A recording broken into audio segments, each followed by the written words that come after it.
Hello, everyone, and welcome to the GEG Spotlight podcast. I am Peter Reeves, along with Matthew Harrison, and we have two amazing guests with us today, James Roach and Molly Turner.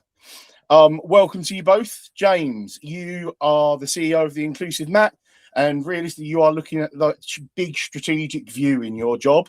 And Molly, we've got you around. You are a boots-on-the-ground therapist. So we've got two really great very different views on the SEND system today. Let's jump straight into this then, okay? What is one digital tool that you have both seen that has completely transformed students' activity in education recently?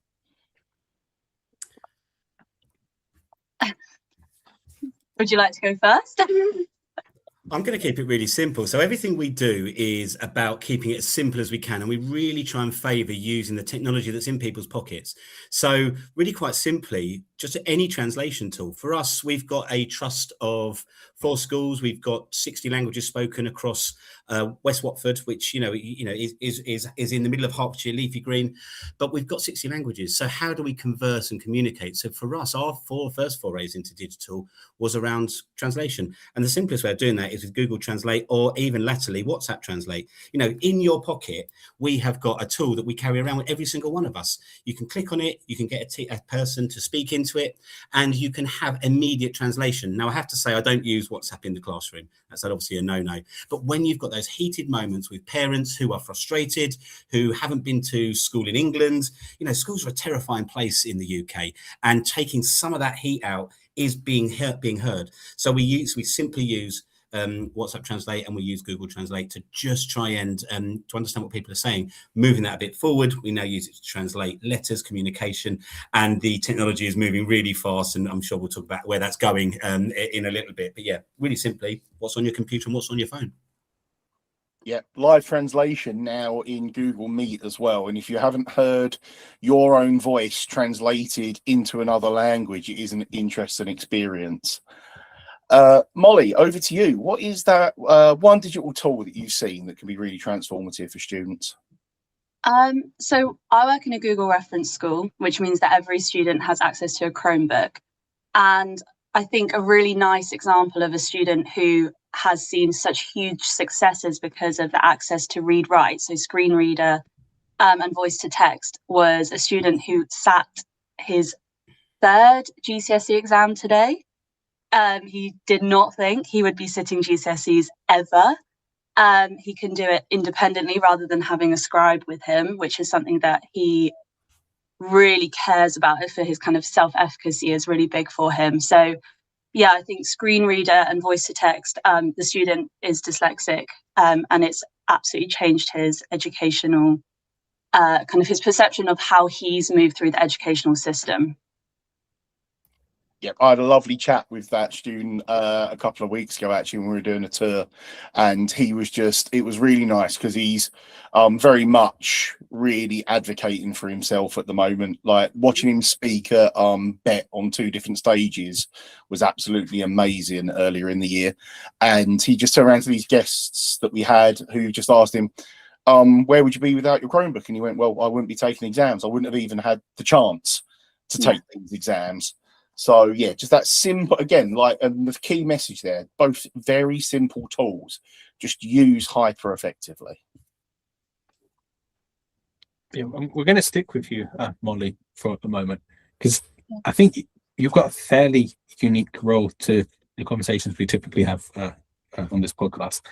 But you kind of give us a little bit more insight into your role, what you do, and where digital kind of intersects with what you do as well. Yeah, absolutely. So I'm an occupational therapist, and so OT for short. And OTs can kind of any area of healthcare and education. So I specialize working with children with SEN. But the kind of the main thing that OTs are always striving for is to engage people in meaningful activities that they want to do. Occupation can be lots of different things. For students, it tends to be engaging in play, engaging in social activities, and engaging in learning.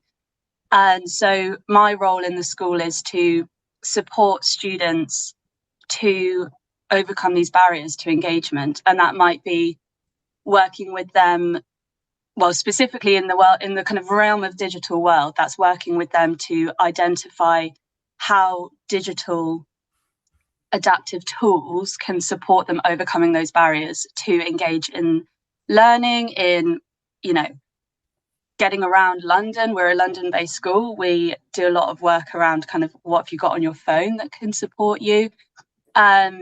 Engaging in social things. I know you've already mentioned WhatsApp, but the WhatsApp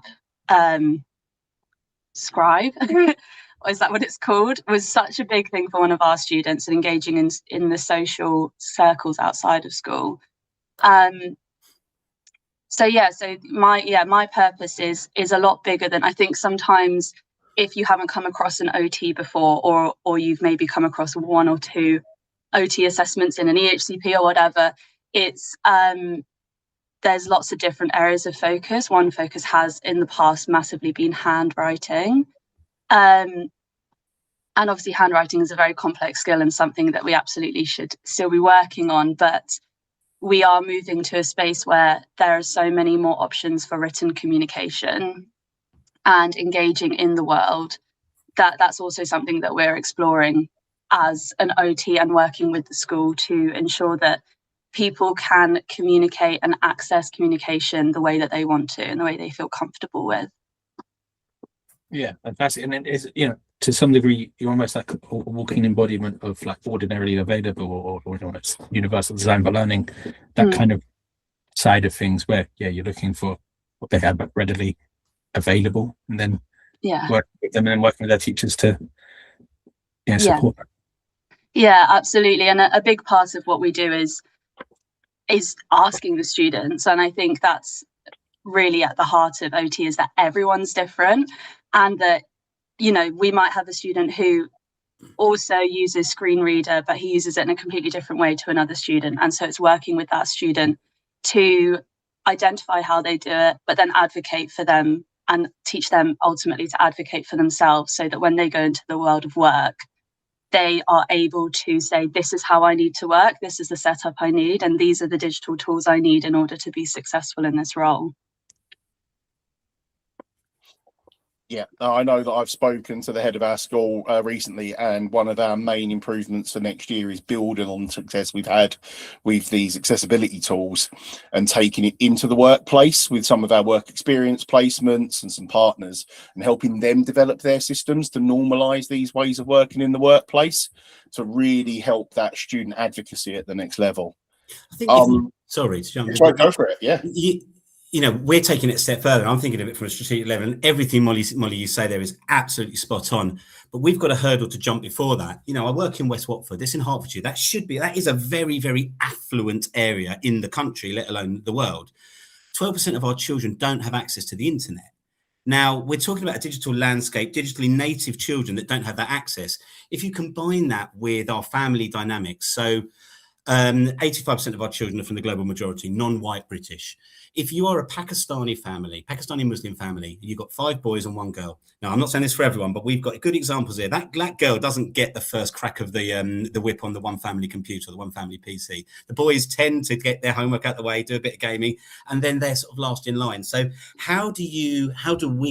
we have a responsibility, should I say, to ensure that there is choice, there is access. Now, are we going to give a device to all 7 children? Well, that's one option, but we know that funding is really, really tight. So how do we build that sustainably and safely? How do we give dignity beyond the classroom to actually just have access and basic access? And that's the biggest struggle we've got at the moment. And you know, and it's through talking with the likes of Matthew and Peter and the way that you've set your schools up that we're sort of learning, because we're right at the start of our journey. Then we've not got it right yet, but that is our aim. We've got to get children having access before we can do any of those things.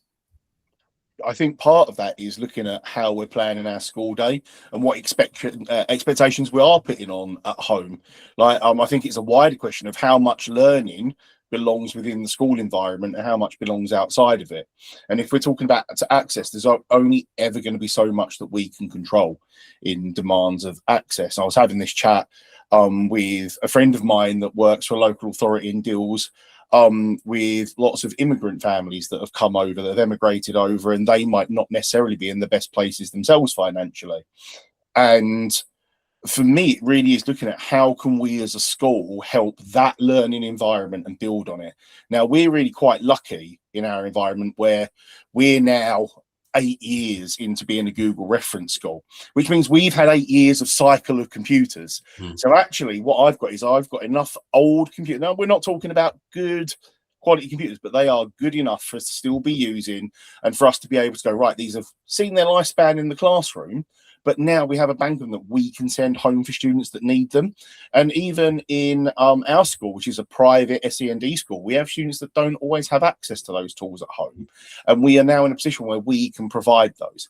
And I think looking at the Google infrastructure, and especially looking at Chrome OS Flex, have we got old community devices that we can Chrome OS Flex, get larger lifespans, and then get back out into the community that way? And I think those are really important ideas to bring forward, and again, like local business and looking at our own systems and how we can build on that and help give access to those things. Interestingly, when we spoke to in a previous podcast, when we had the teacher that was in a war-torn area, one of the things that she said was that she makes sure that in the morning they turn their Chromebooks on and they download everything and have it ready to learn in offline mode. So everything's downloaded in the morning that's needed, prepared in advance. And then those students, if they need it, if they lose internet connection or they don't have it or there is a power cut, they still have everything they need on that computer to then be able to use. I think it's about ensuring that the digital divide or any divide doesn't get bigger as a result. You know, our trust motto is happy children and young people learn. Now, that doesn't change whether you're in a classroom or on a screen. Our job isn't to make sure that the screen, our job is to make sure that the screen doesn't become another barrier. We were talking to a company called Meshy, some of you would have heard of, and we didn't work with them, but they look at, you know, just like you would your home mesh system, we've got 4 schools that are really within 1 kilometre of each other. Can we utilise that internet that we pay for constantly and send that out and let children have access to that? Now, the benefits of that include safeguarding. We know what they're looking at. We know what we can filter and block, and we can give access within just the remit of what we're already paying for. So there's some inventive ways to look forward. But I think if you go back to what you said, you know, our environments, they're just not built for a modern digital system. So how do we flip that on its head and make them that way? I think that brings us nicely on to the next talking point here for you, James, as well. We've talked about that wider community. Now let's really focus in on the classroom. With the DFE SEND improvement plan emphasis, how are we looking at changing those classrooms and adapting those physical spaces with the idea of technology? What is this? What is the addition of technology going to allow us to do with these physical spaces? You know, one size fits all fits no one, and that's been our curriculum since the Victorian times. You know, me and Peter, we've chatted about this. We weren't model pupils at school, Peter. I don't think I'm revealing anything there. No. And the system didn't fit me. And you know what I've learned as a teacher, what I've learned as a head is that we've got to be driven by the children's needs. I think EYFS gets it absolutely right, and I got into a bit of a to-do about this with some trust leaders recently. We take our EYFS environment and we let children go for it. We let them colour mix, we let them do paint, and then we get them into year 1 and we sit them down and we squeeze the paint out for them, we tell them to comply. We've got a chance to digitally have an EYFS open sandbox infrastructure by giving them the tools they need, and then the way that they interact it through the accessibility tools, through some of the things that Molly's talked about, and also through their own curiosity. I think that's how we build that digital environment. You know, we still need schools. COVID proved that we're never going to have, or in my view, certainly in my time, we're never going to have a robot teacher controlling 200 children in a hall. We need human connection. So what our digital environment can do is give us the freedom to be you, to be your own learning style. And I know, Peter, I've seen some of your wonderful students and the learning diet. You know, you've got a map of what each student, how they best learn. If I knew how I learned going into university and going into teaching, going into be head, I'd have been a lot more, well, I'd have saved myself a lot more sleepless nights. I know that. So do our classrooms need to change? They probably can't, if I'm being honest. You know, we've got Victorian buildings that are grade 2 listed buildings. We can't change them. but we can change how we plug into those buildings. Taking that screen away, you know, I've seen some great schools where it's Chromecast or it's Applecast onto a wall, it's movable, and we're not absolutely fixated with that environment. But the digital environment allows us the dignity to be in a room together, but have the accessibility tools that mean that we can access things in the way we want to and need to. I would say if you are Chromecasting onto a wall, to be careful. One of my first experiences in teaching, when I was back at the NEAT unit in Romford, we had this at the time brand new bit of tech, a projector on the wall that was touch sensitive, so you could project it onto the wall. It was touch sensitive. The first thing I did was swipe my finger across it, not looking at the texture of the wall, and it was rough, and I burnt off my fingerprint and couldn't really poke anything for a couple of weeks. Just a complete side note there for you. But I mean, yeah, and just on that topic, we're getting to see some really exciting things. You know, there's a bit of a trend from Liverpool. I think we all know Marie Bill, where if you go into their classrooms, they've kind of rethought that layout. You know, they've got a traditional 2x2 classroom, but actually, I want to call it a bit coffee shop-esque, how they've started to lay out their tables and their seating arrangement, and it is a bit, different, and in a very, very good way, in a very positive way. It comes down to dignity when you have that conversation with them. And other schools are starting to look and view that. I've seen one school who's starting to put, I would say, conference tables within their classroom, so they've got more screens around the classroom that children can now plug into. This isn't a private school. Before people go, "Oh, this is going to cost a lot of money." This is state funded. But yeah, so children can plug in and go, "Oh, look what I've been doing." This is, and showcase in smaller groups their learning in that lesson. There's a great school over in Ireland, and I can't remember its name off the top of my head, and I really want to get over there. But they've completely made the most off of basic old television screens, but they've put them everywhere within their school, and with Chromecasts, and students can just Chromecast to any of these, and they can put up their own work, they can suggest friends' work, and all of these screens are completely accessible to just show off learning in the corridors, in shared spaces. I really want to get over there and get feet on the ground and see it. Yes, James. If any of you've got 5, 6, 7-year-olds of your own, you will know when they go on their iPad or their tablet or all of that time, they almost sit upside down, legs on inverted. None of them sit like we sit in school. There's loads of research that shows that our model of how we sit and face doesn't work. In one of our classes, we've got beanbags, we've got high chairs, we've got spinny chairs. We've been really trialing for a year different sitting places. Has it had a massive impact on learning? I can't tell you, but I know it's had an impact on behaviour and therefore attention and therefore learning. So, we're all for it. You've got to have some order. You've got to have some way of coming together. But, the movability of our tech now really helps us with that environment. And it's a shame some of those things don't get that, I want to say, traction, or, sometimes the hard bit of education is that promotion of things, right? There's no real adverts of, this school's doing this, this school's doing that. Again, about 10 years ago, I remember visiting a school in Croydon at the time, and they doing exactly what you've just kind of explained, but they were free-form entry school, and they'd knocked down some walls. So instead of having 3 classrooms, they had one big space, and in that big space they had a beanbag area, tall tables, small tables, whatever. But once the pupils had been kind of set off on the task, they were then allowed to choose where they sat and how they sat, and there wasn't like, you have to sit this way, you have to sit up in a normal chair. And again, it in some ways quite ahead of its time. They'd obviously borrowed from you go to Google offices or whatever, and you kind of start to see that's what they promote in some ways as well. But we're going to get onto a bit more of a contentious subject, and I've got my finger ready to make sure Peter's muted throughout this next question. But the white paper. So obviously we've had the recent SEND white paper. I'm just going to kind of keep it simple and just start with your initial thoughts, feelings from your perspective. So I'm going to start with you, Molly. Sorry, I was reading your questions and I wasn't listening to what you were saying. I'll have it. Thoughts and feelings on the white paper.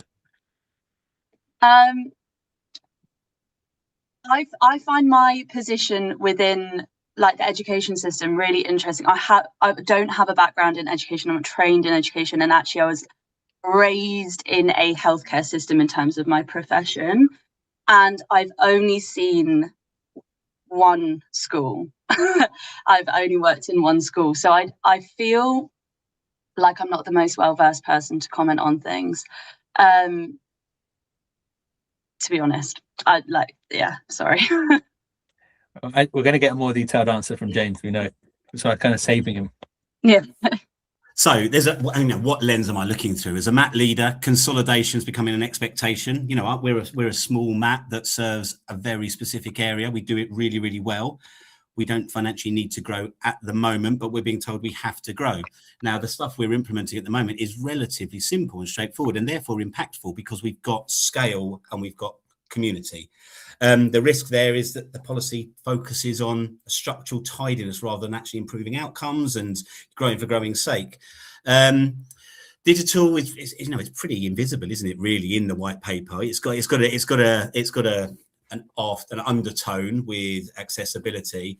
I think that's quite telling. I don't think the government. You are quoting me on this. I'm going to tell everyone. I think the government haven't thought about it through this lens. We've got an AI toolkit that's out now, which is I think really great for now. But how fresh and how repeated is that going to be? AI is reshaping teaching and learning faster than policy is moving. That's for sure.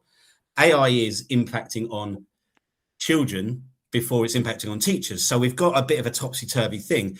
My true feeling is I'm actually fairly hopeful if this white paper came to fruition that actually it's got the right leaning for SEND. It talks about unpicking predictable need. And I mean that respectfully. Neurodiversity in some cases is predictable. I've got ADHD myself. I think there is predictability in my behaviours that could have been picked up at school. That leaves funding for high level. Is it going to get through? Are we going to actually have a white paper that delivers? I'm not as confident. I think MAT leaders can speak coherently about the gaps that they have and the gaps that technology could support them with. I think what I would really hope from it, you haven't asked me this, but I'm going to give you it anyway. What I would hope from a further white paper with a digital lens is that work around digital dignity, digital levelling up. We all got those COVID devices and those things, and they were great for the moment, but they weren't long term. Are we going to have a digital pathway that are going to follow our children? I'm thinking about all the things strategically we're doing for my primary school children, but they're going to go off to 7 or 8 different secondary schools, which might be a Microsoft school, might be a Google school, might be a whatever school. And is there any consistency and continuity that could come into place? And I think the SEND channel is probably where that white paper could really harness that without it having to be mandated as digital. Molly, you've talked about some of those brilliant adaptations. Let's make that pathway really, really clear and definite for those children. It's definitely the only way we're going to deliver on scale a solution to support those children's learning needs and the teaching of those children's learning needs. And I'm just going to pick up on that DFE point as well, because I remember it was probably 2 or 3 years ago at this point. I had a member from the DFE digital team that I was speaking to visit one of our schools, and I'm kind of saying to them, do you think it's ever going to be a push from the DFE to mandate devices essentially long term? Do you think that's going to come in because it's becoming, at the time becoming more and more trendy? And their answer was essentially they didn't feel that was going to happen because they didn't think they could do it without being. They wouldn't be device agnostic. They felt like they'd have to suggest a path, and they didn't feel comfortable saying we suggest Google or Apple or whatever. So that was that kind of view at the time, which was quite interesting. I think we've proven again with things like the EdTech partnership, it doesn't have to be that way. And yes, we're talking on a Google leaning podcast, but we know many colleagues who do it in other ways. So it was quite an interesting point from the DFE that I think that the way to get round that is looking at attainment and looking at assessment. And I've heard Peter speak more than enough to know exactly what rant he's going to go off on here. But the data just from Abingdon House alone shows that children's achievement is being blocked by a bullishness to not allow a different way of assessing. So we could say we are device agnostic. You know, let's get it right though. If we said we were Google and Microsoft as a government, they'd get a great deal, wouldn't they? But you know, there's all sorts of, you know, moral things about data and all of that sort of stuff. And it's really interesting as well. I mean, because it's almost a problem for England, right? And you know, rather than you look at Scotland and what Scotland are doing, and I got to sit on a panel with Everway at Beck, with a lady from Scotland who had been a huge part in kind of bringing in digital across countless councils in Scotland, and they'd made a choice. You know, you hear other places who have made a choice. You know, I was speaking to someone today who was telling me who's got the contract for Scotland and bits like that. So it's quite interesting to hear all these little bits, you know, going on in the background. So my question would be: is it, you know, the problem I've got with it? This is not children first. The children we serve deserve more than just to be a footnote in the national education policy. Those children, our children, it's absolutely necessary that some of those children are assessed using screen readers, using, you know, writing, you know, speech, text to speech. But we're blocking it. Now, is this, you know, do we still hanker after a curriculum that children teach, that teaches knowledge? The children today are not going to sit in a pub and do a pub quiz. They're not going to access information in that way. And there's a bit of joy that gets lost from that. But they are going to be so fluid with instruction, with prompting, with the specificity, he says, not being able to say it, of language. It's so key now. So how do we help them do that? Because that's not being assessed. We're still going back to, you know, the core text that we all read and or didn't read and half memorized and got a tick in a box. So, you know, I think the biggest tell is this curriculum review. What is the actual computing curriculum going to say? At primary level, you know, we're not going to be learning spreadsheets anymore, that's for sure. Is there a need for coding in the way that we're doing it now? Probably not. You know, what is the need going to be? Can we build a curriculum for the future? Probably not. But can we build a curriculum that is agile and fluid and goes with children's interests and uses digital as a tool?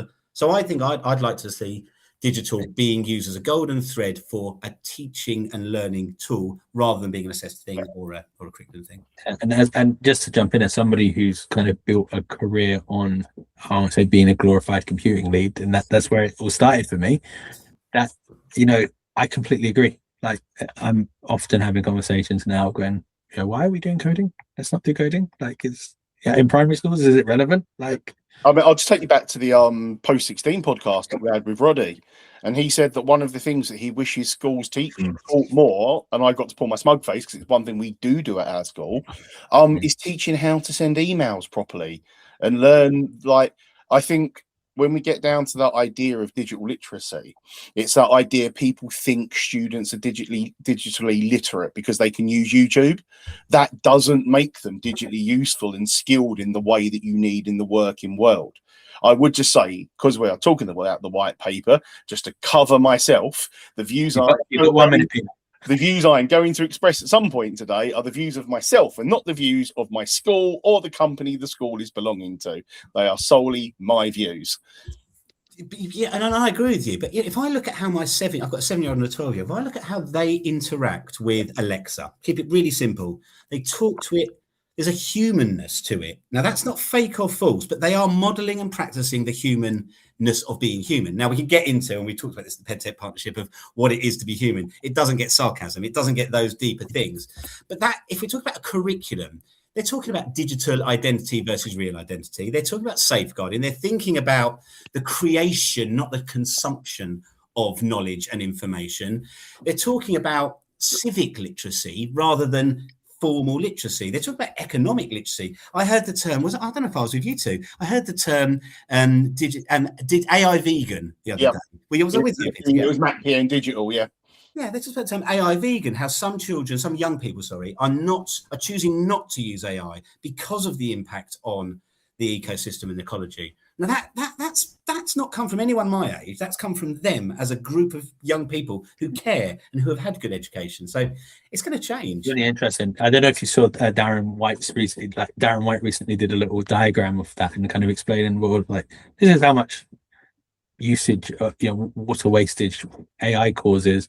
this is how much water wastage, in a 3-minute shower in comparison, or watching TV in comparison. It's quite interesting to go, well, yeah, it's bad, there's doing this, but it's in context. You look across what we do every day, you kind of got to minimize everything then. But the children are still curious, and we forget about the problem with the mandated curriculum is we lack the children's curiosity. I had a great question from a year 3 the other day. How do algorithms decide what they see? What a brilliant question from essentially an 8-year-old. That's amazing. I couldn't tell him.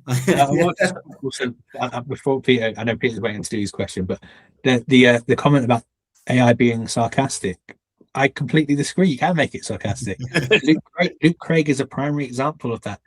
He, now working for Google, but as he left his school, he left them with a Gemini Gem to kind of answer basic AI, basic questions about things like Wi-Fi passwords and all that kind of thing. But he made sure that it answers sarcastically. So when they ask, what's the Wi-Fi password, their reference, like he's made it so it references him, kind of, gives him a bit of a dig, goes, oh, so much for Luke, blah blah blah. But has this sarcastic twist. So it mimics sarcasm. Can it recognize sarcasm coming back? Yeah. That's the next one. So there you go. I was actually having that discussion with some students the other day about, is it, you need to tell an AI to be sarcastic? Would it be sarcastic by itself? Yeah. So you can make it sarcastic, but it'd be interesting to see it the other way. So we've a massive amount there, touching on loads of places. Let's have a think about the idea of a sensory balance when we're looking at digital. So Molly, we're going to come over to you first of all. Technology can be a savior. It can, as we've already said, it can enable learning where it might not take place otherwise. But how do we balance that when we're thinking about a sensory approach, a very busy environments? How can we bring that idea of a balance and a sensory balance when we are looking at these devices and these approaches? Well, I think it's a really interesting question, because I would challenge that as what difference is it using a Chromebook or a computer laptop to learn than using a exercise book and looking at a whiteboard? In terms of it's okay to say Chromebook on this podcast. Is it okay? Yeah. Google Educator Group. Not going to get penalised. No. We're not allowed to say the other ones. Yeah. Don't mention the others. Chromebook, great.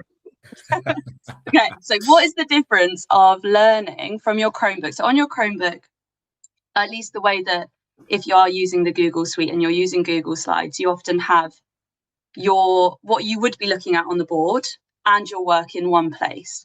So in terms of the visual sensory environment, actually you're reducing it for the students because they're not having to look up and down as much.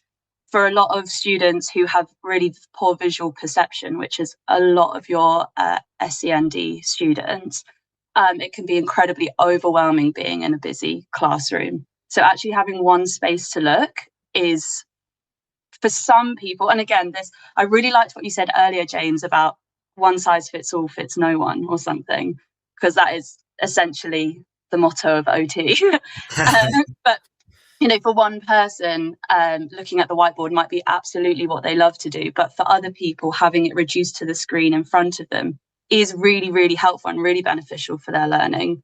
I really liked as well what you were saying earlier, James, about classrooms exploring different seating and having the mobility of a laptop or a screen, or you've got like iPads or something like that, to be able to sit on seating that supports them sensorily. So you've got ADHD students, you might need them on a spinning chair so that they're listening. You might need people on beanbags. You might need people standing up at the back. Might need people pacing across the room. If they can have their device with them as they move, I think it opens up a space in a classroom that makes the classroom much more sensorily available for a lot of our students. Something that a lot of the young people that I work with, what they really struggle with is sitting at a desk writing in a book. That does not work for them. And I think the more and more that I speak to people in my life, like people who have gone through the education system, it didn't work for most people.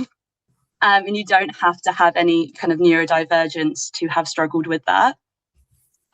If you think about how you work day to day, I never sit straight on a chair. I always have my legs crossed. I often am back to front on my spinny chair, and I am neurotypical.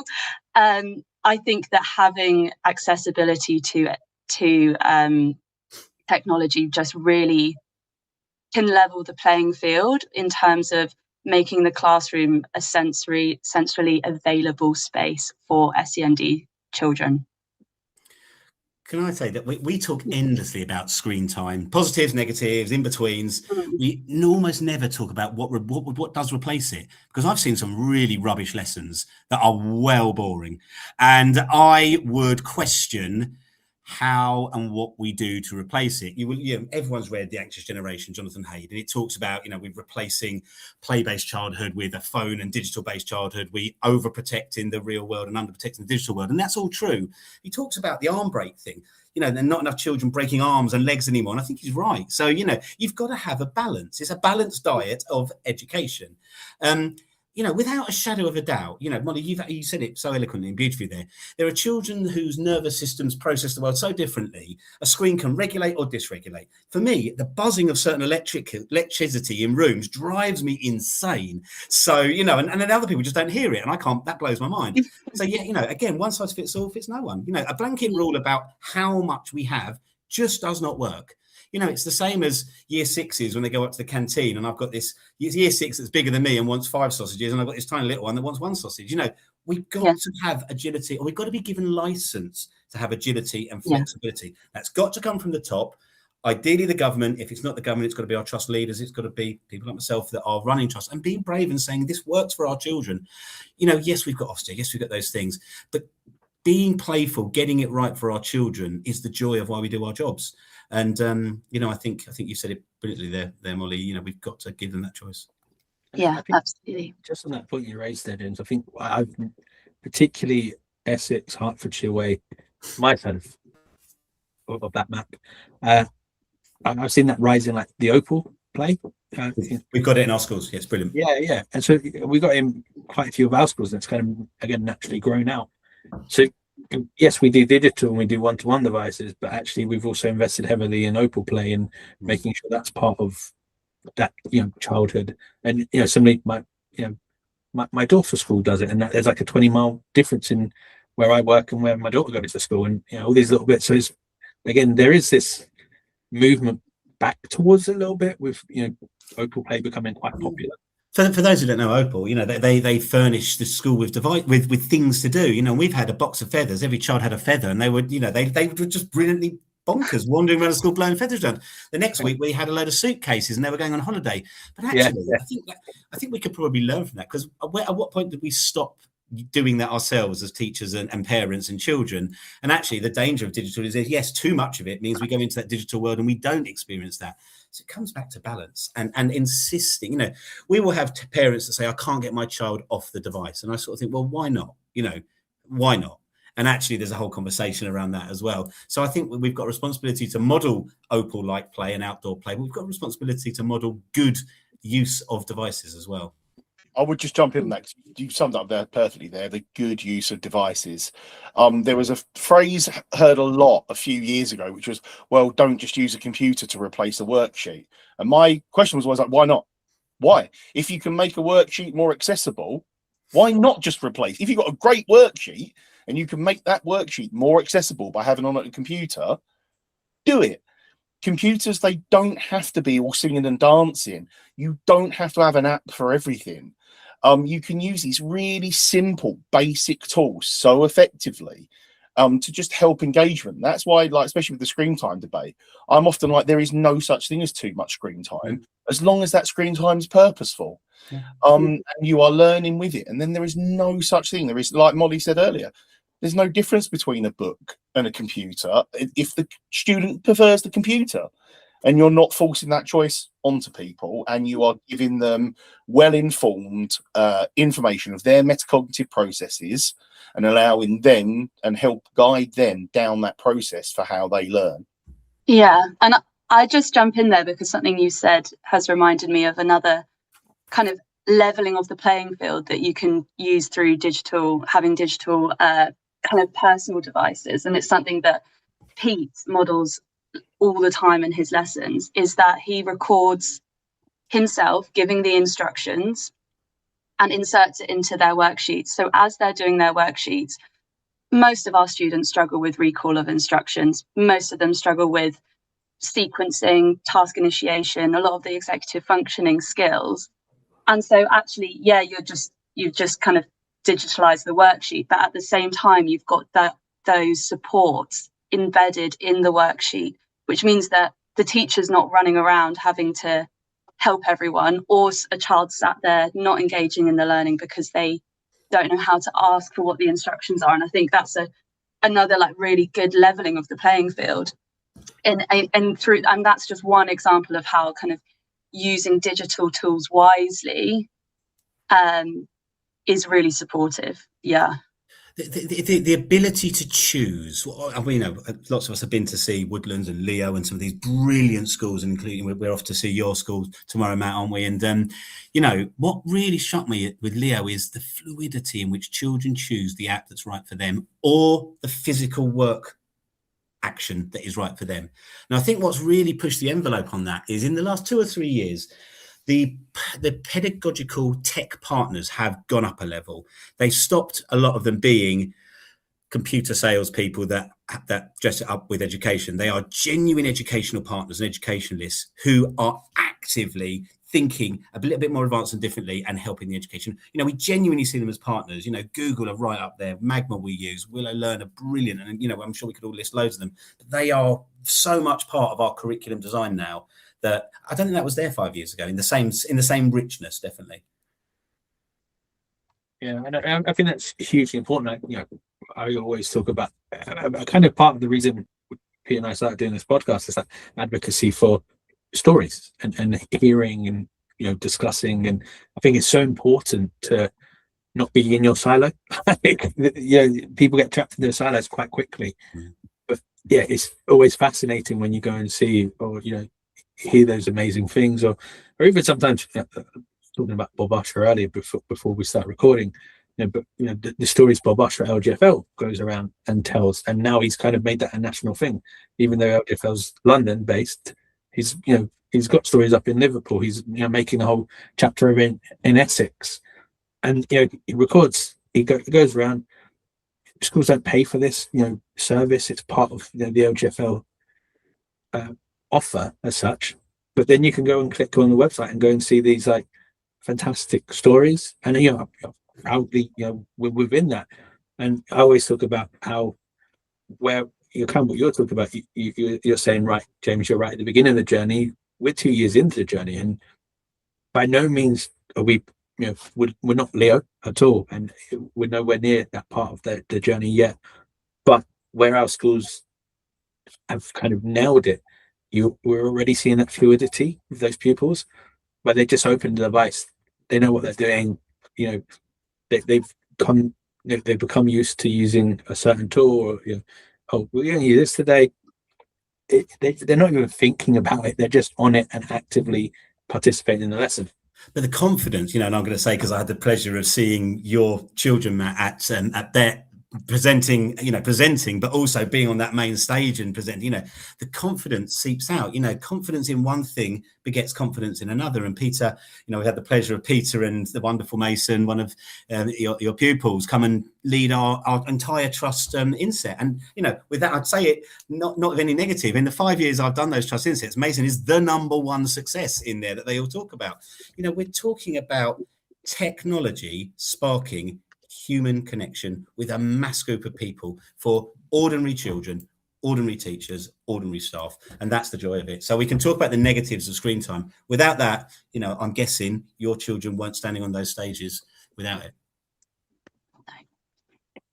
We're going to give Peter a chance to discuss the white paper now. Yeah. I mean, we're going to be a bit more specific though. We're not just going to give him free reign, because I know that could be a 4-hour podcast in itself. But the future of digital within that white paper, thinking about that, something like a digital EHCP or a digital school passport that goes with the child. What does that look like to you in your mind? Is that something viable? Is that something, in my mind, it's something ultimately positive if it comes into fruition of something that can travel from primary school all the way to higher education, perhaps. But I'm going to leave it to you to kind of walk us through this. So I'll just re-highlight that these are my views and not the views of the school or the company. Or the podcast. Or the podcast, yeah. My personal views, I'm to blame for this. It's already happening in some respects. So this is happening. We, as I've talked about before, our school, we have technology diets. It's what we won the TES Award Best Use of Technology for last year. James has mentioned it, that our students are really aware of the tools they need because we have a system around introducing them. We have a system that we can apply that is every child in the school has taken these assessments and every child in the school has their diet. We then look at that technology diet at key stage changes and in their exam year. And it's meant that we've got students going into exams that are fully ready to use these accessibility features. We've then had students go off to colleges. Now, Mason's already been mentioned on the podcast because he is a legend. But he went to a college interview and he turned around and asked them, what do you do for accessibility? And they said, well, we don't really think about it much. And he turned around and walked out of that interview at lunchtime and didn't continue.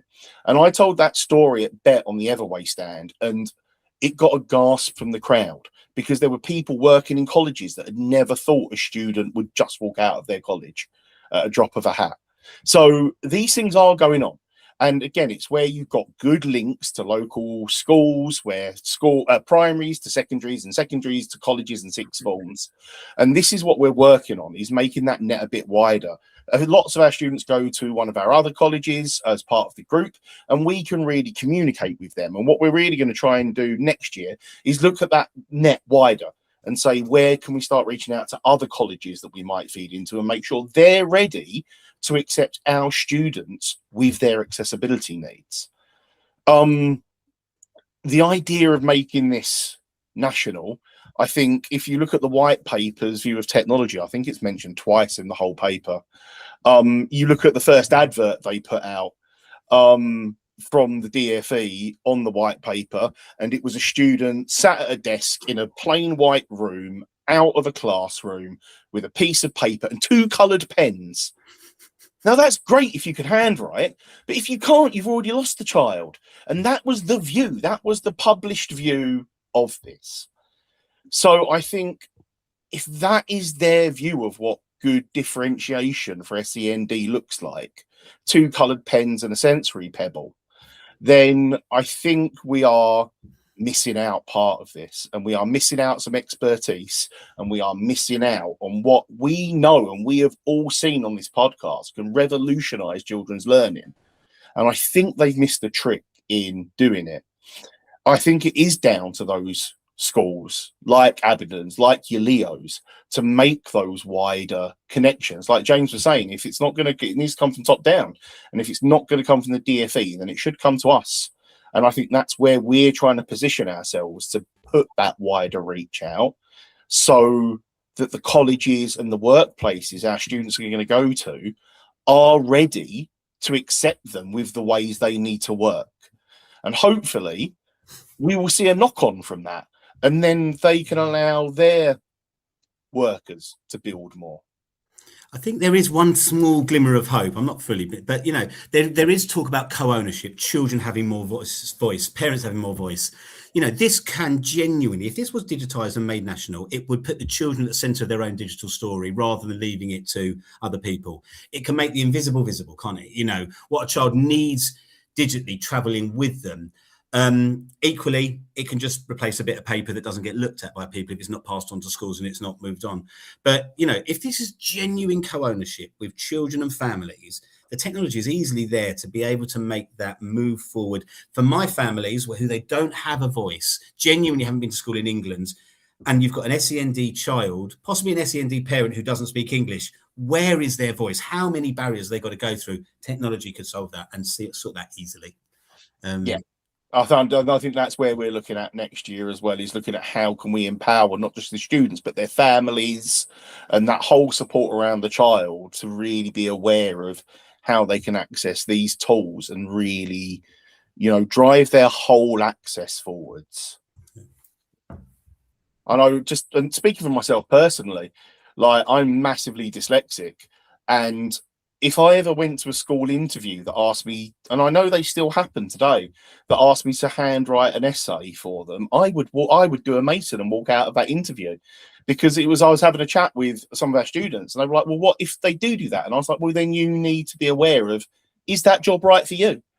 Like, is that environment going to be one that's going to support you professionally? And if I had a leadership team that said, right, you need to write on the board every day, I know that job wouldn't be for me. This comes back to digital. No, not digital. This comes back to dignity. It comes back to belonging. It comes back to self-worth. It comes back to all those things that we can teach with or without technology. And ironically, if we use technology to take away some of the admin tasks as a teacher, you've got more time to spend with other humans building that with children, because that is what you can't necessarily get from a device at the moment. You need a human to give you that and to empower you to do that. So the irony is, it actually provides what it's taken away.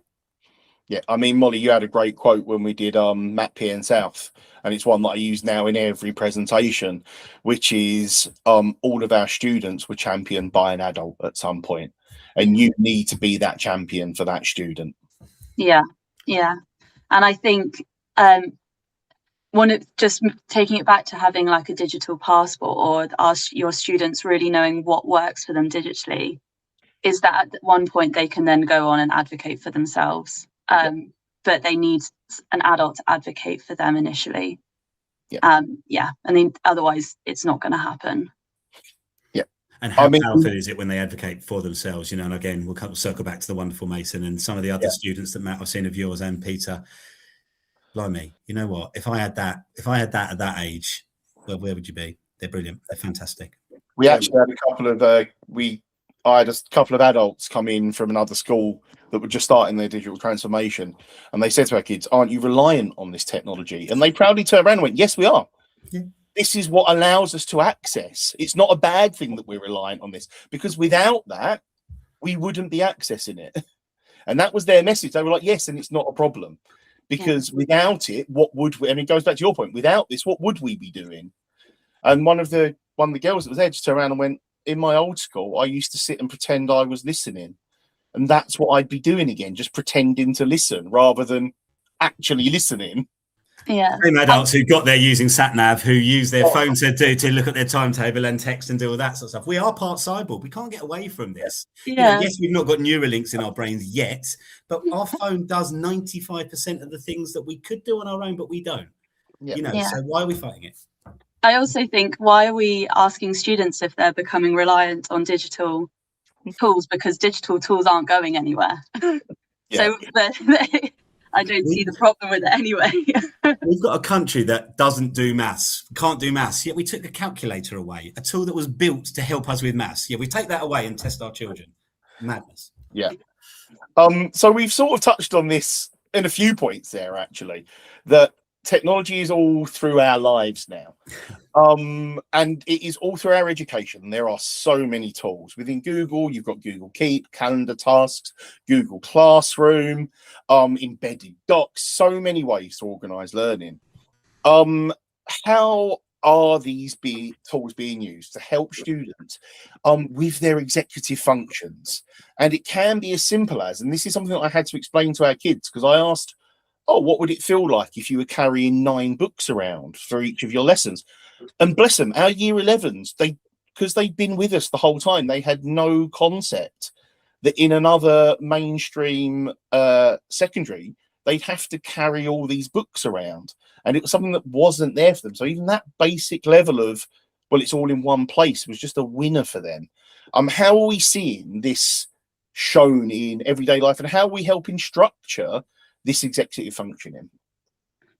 Well, I think that if you think about how you yourself use digital tools to support your executive functioning, we are all outsourcing so much of our executive functioning into these tools. And I work quite closely with quite a few students in our kind of year 11 cohort when they're looking at transitioning into a world of work or a world of self-directed study, about how you can use the tools available to them to outsource that executive functioning. You know, it's something that particularly our students with ADHD really struggle with. So why not use the tools available? You know, we have students who will send themselves an email, a scheduled email, that will ping up at a certain time and be like, you need to study now. And then they set their timer, they turn everything off, and they do that. That's outsourcing your executive functioning. It's not relying on you to look at the clock and think, what was it I needed to do again? And that's just sending yourself an email. You're not using a specific tool for that. I think that we model it so much as adults and as teachers. I mean, as teaching professions are some of the best people at outsourcing executive functioning. And I don't know what the curriculum looks like, because I don't teach the curriculum, but I wonder if that's something that should be built into the curriculum, that actually this is how we can use these tools to support our daily executive skills. I think just to take that forward, and you're right, the ADHD thing for me, I use things to help with my executive dysfunction, not to support my executive function. And for me, NFT tags are just the absolute game changer. You would have seen a few people use them online. You know, the little tags that are programmable, same as your hotel card. I've got them in various places where when I'm cooking and I need to, and it's when I end up slowing down and thinking, and I've got one just by the cooker that that activates my voice note, which I can then send to myself. I've got one in my car to remind me to take my vitamins, tablets, and I geolocate it.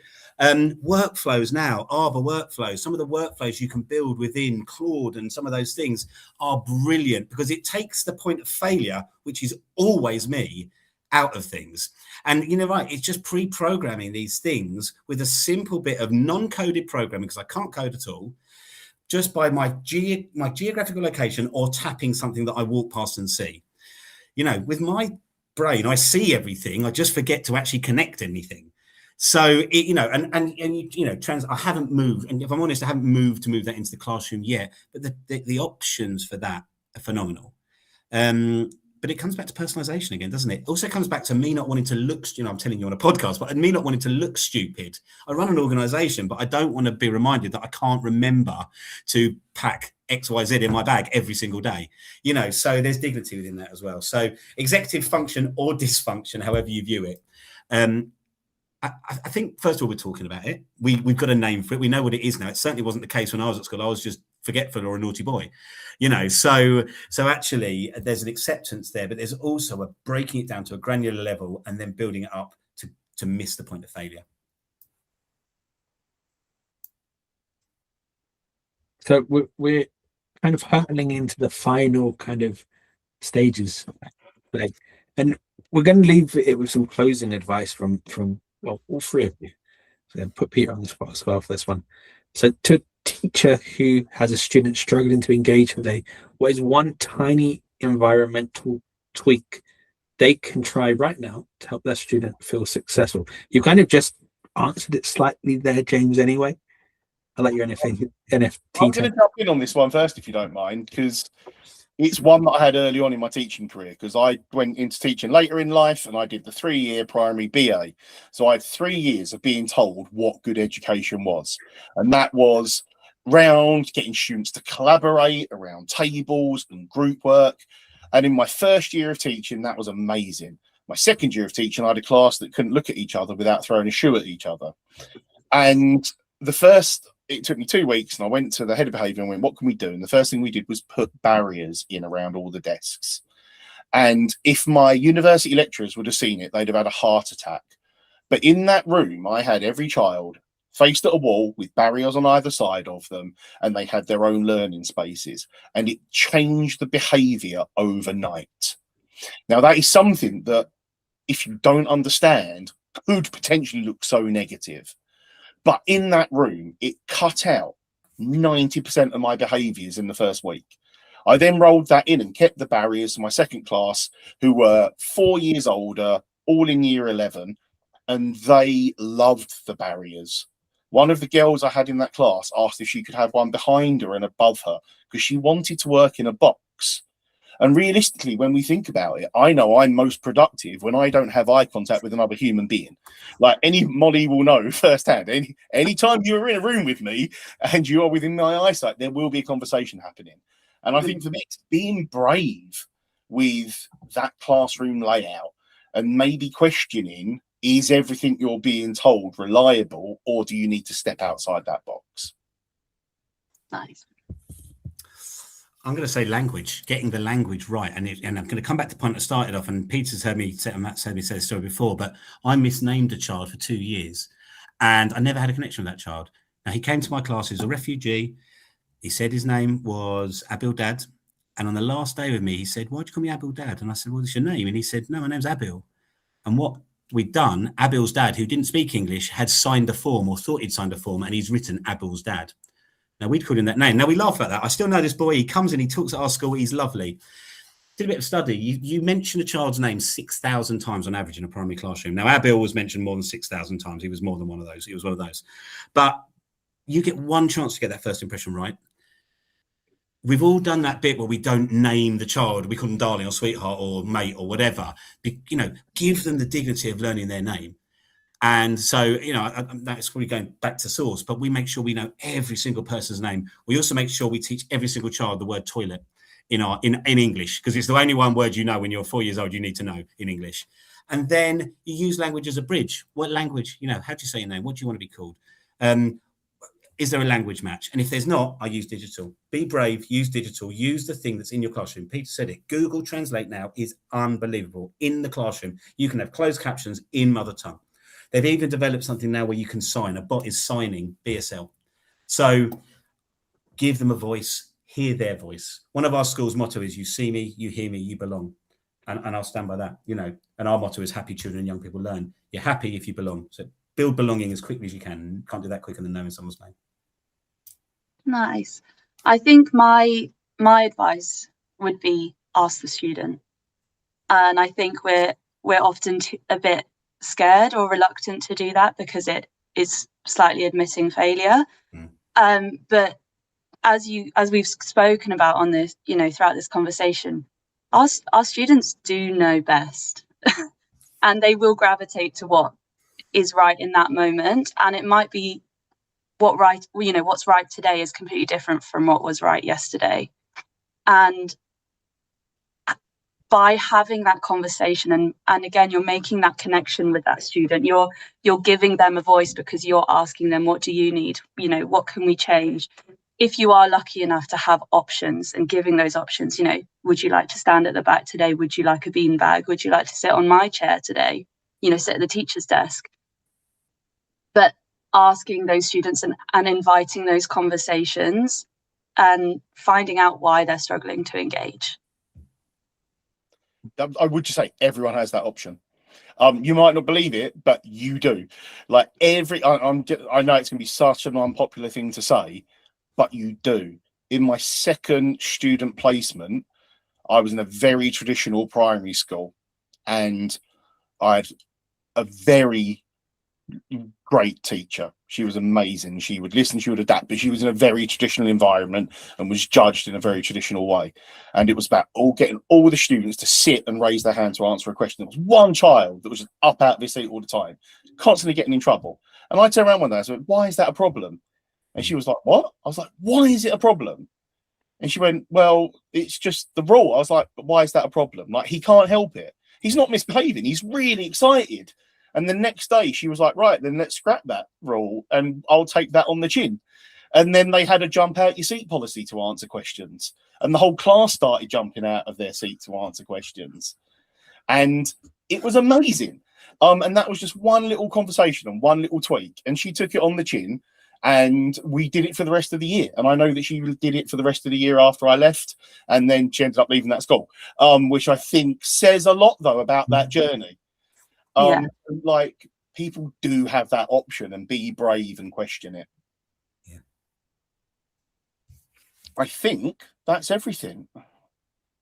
Matt, do we have an episode 8 lined up? We do. We've got to book it in, but we do. We're bringing everyone back together, aren't we? We're bringing. Oh, we're having a party episode, aren't we? Yeah. We're going to bring all of the educators to argue. Who's best? Primary, secondary, post 16. Nursery, EYFS is always best. Yeah. Let the 3-year-olds decide how we do it. I promise you, we'd be in a better place. But that's been the fascinating thing doing these past 4 episodes, has just been, I want to say, the trail between all of them. They've been so linked that I don't think anybody going into it would realize how linked they have been. Yeah. So yeah, that's the next one. We'll call it the party episode. I like the idea of the party episode. Maybe we'll invite Mason along for it. He's 18 now, so get him on. He's absolutely. Right, guys, thanks so much for joining us. Thanks for being here for it. Jane, Molly, thanks so much for giving up your time and being part of the episode. It's meant a great thing, and I think it's been really nice having the voice of therapist, mat leader, teachers. It's been a great little snippet, and I'm really looking forward for this episode to get out in the world. Thank you, and apologies for the misfiring of not turning up the first time. If you hadn't mentioned it, no one would have known. I didn't have an NFT tag to remind me. I will have to do one. Brilliant.